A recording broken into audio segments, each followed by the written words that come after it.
Hey mga kahistorya, may kwento ako na parang telenovela pero totoong nangyari at mas wild pa sa lahat ng napapanood natin. Ito ang kwento ni Ines de Castro, ang reyna na namuno kahit patay na siya. Oh, narinig niyo yun tama.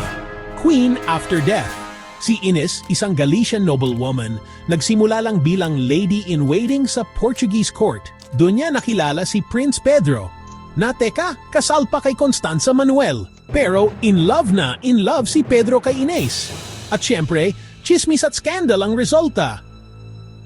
Nung namatay si Constanza, mas lumalim pa ang pagmamahala ni na Pedro at Ines. Pero hindi lang ito tungkol sa love triangle. Malala ang politika nun.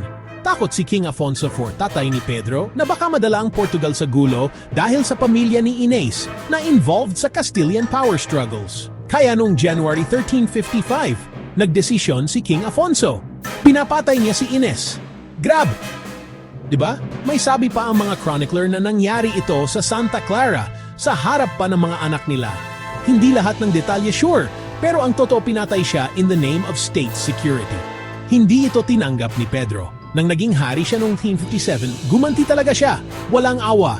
Dalawa sa mga pumatay kay Ines, hinuli at pinarusahan. May version pa na sadyang brutal daw, tinanggalan ng puso, isa sa dibdib, isa sa likod. Debate pa kung totoo yung eksaktong detalye, pero walang duda na gusto niyang ipakita sa buong kaharian, hindi palalampasin ang ginawa kay Ines.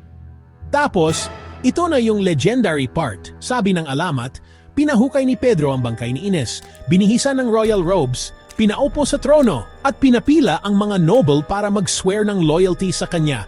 May nagsasabing pinahalik pa ang kamay. Hindi 100% sure kung nangyari nga yan, pero ang sigurado ginawang legal at official ni Pedro ang pagmamahal nila ni Ines. Hanggang ngayon, nandoon pa rin ang mga libingan nila sa Alcobaza Monastery. Magkatapat, sabi nga, pagdating ng Last Judgment, sila agad ang magkikita. Ang ending, hindi happy ever after, kundi isang buong bayan na nabuhay sa grief, revenge at politika.